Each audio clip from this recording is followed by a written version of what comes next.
Broadway, listen to the Broadway beat. Broadway makes you wanna move your feet. Everybody's tapping into everything that's happening on Broadway beats. Broadway beats. Broadway beats. Broadway beats.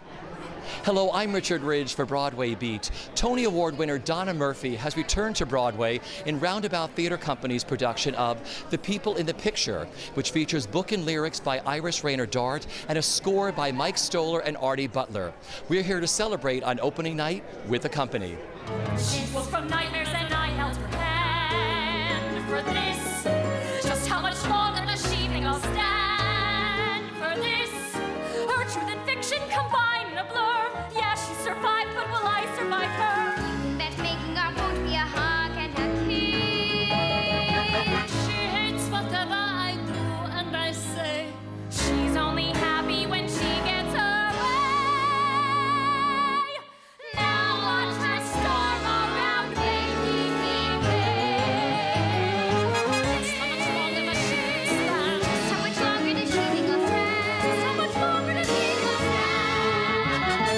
For me. It's about 3 generations of women, a grandmother, her daughter, and the granddaughter, and how the grandmother has old stories to tell, and the daughter doesn't really want to know them, and the granddaughter wants to know them about the history and the angst that goes on and the humor that goes on, and passing on generations of stories and humor, and that goes on in every family. You know, none of us were issued by General Motors. You know, we all come from a family, and we all have histories and stuff like that, and we all come from someplace. You know, we don't come from Detroit and from a car factory. So, this is an unusual musical.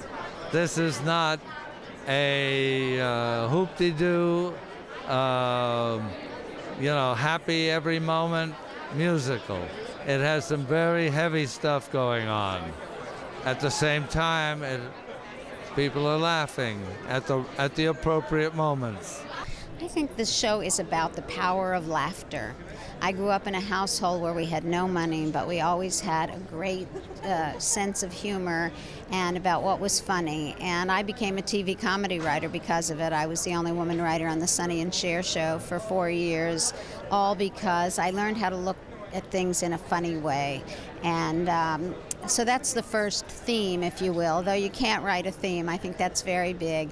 And also now I'm a grandmother, and when I started writing the show I was much younger, but now I'm a grandmother. I have 2 grandchildren. In fact, my grandson just came to see the show. He's 7 and he absolutely loved it.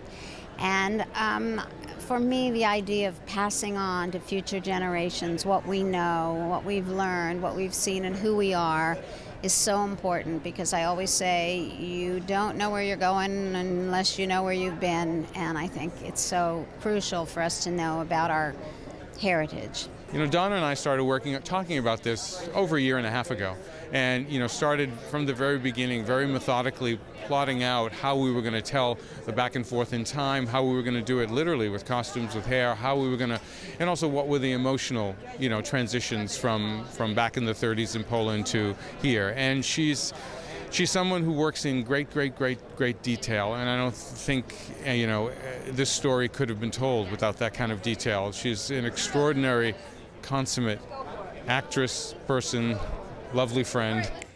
By magic, Eric Weiss became the great Houdini.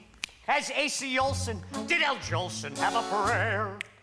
If Schmerl Goldfish hadn't turned into Sam Goldwyn, he'd be the president of Metro Goldfish Mayor.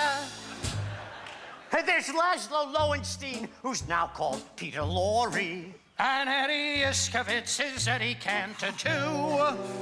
You should stay home. I think you should.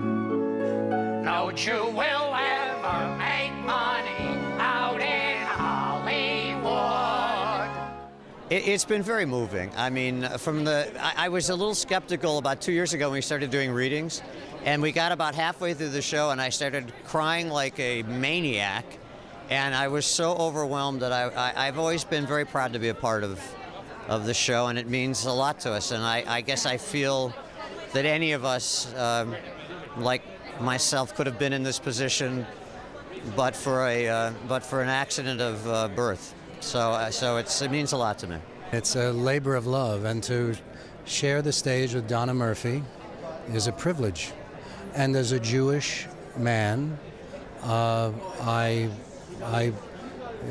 it's an extraordinary experience. You know, I feel like I'm channeling people who were killed in the Holocaust, and I'm grateful for the opportunity. And I love the music, and also what it does is it gives me an emotional outlet to cry 8 times a week.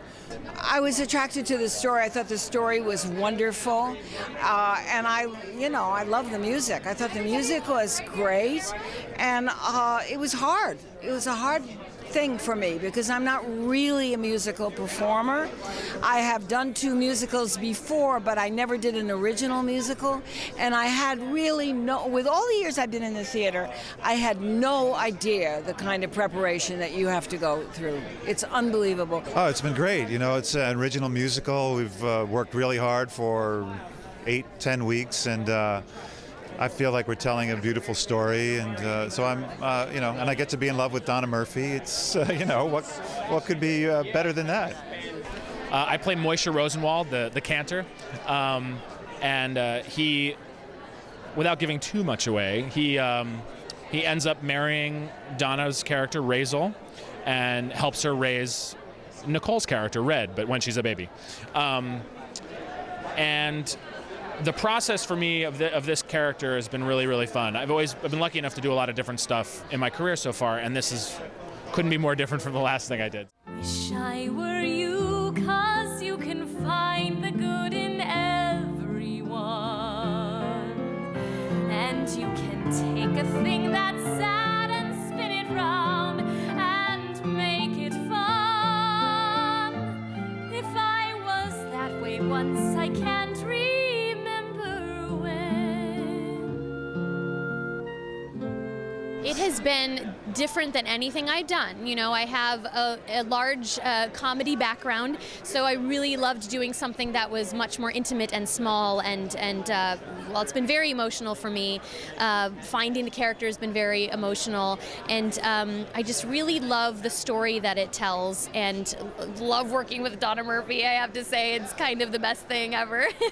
I play Jenny, and Jenny is a peacemaker. She wants everybody to get along. She wants everything and everybody around her to be okay, and she's fiercely loyal to her Bubby, Donna Murphy, and she's Red's daughter, and Bubby and Red have conflict, and she just wants there to be a point in her life where everything is just happy, and she's a person who cares for others, which makes others care for her, and who absorbs the energy to bring it out. Well, I get to play this woman who is named Razel Rabinowitz, who is born in Warsaw and becomes a Yiddish theater star. But we actually first meet her at the age of 79 in New York City in 1977. And she's a grandmother, Bubby, to her 10-year-old granddaughter. And she lives with her single daughter, Red, who's a comedy writer, and her granddaughter. And she basically takes care of the household and her daughter. He's Matryoshka. Here's why I bought her. Because inside this lovely doll's her darling daughter, the precious Basha, who likes to say, Mother, I love you more and more and more each day. Basha's no dummy, soon she's a mother. Her little Masha is a daughter like no other. Masha says, Mommy, I feel so blessed because of all the mummies I know mine's the best. Perfect daughters, perfect mothers, doesn't that sound good? I wish I'd had one, I wish I'd been one. But mothers who smile all the time must be made out of wood. Iris has written this beautiful story, and she's written these lyrics that are quite stunning and clever and funny. And that's the other thing about this show, that this woman was a comedian as well. She did it all, as a lot of the Yiddish theater actors did. So Iris has written these incredibly moving lyrics, this piece, Selective Memory, that I get to sing. The first time I heard it, I thought, I will never be able to sing that because it's just too It's too beautiful and too emotional. And I get to sing it every night. And lately I'm forgetting what happened yesterday. But I remember very clearly yellow roses in the morning on a breakfast tray with napkins trimmed in lace. And the song the birds were singing as the sun came through the window, and I lay there gazing at your sleeping face. No matter how old I get, I'd be willing to make a bet that I'll never forget how much I loved you.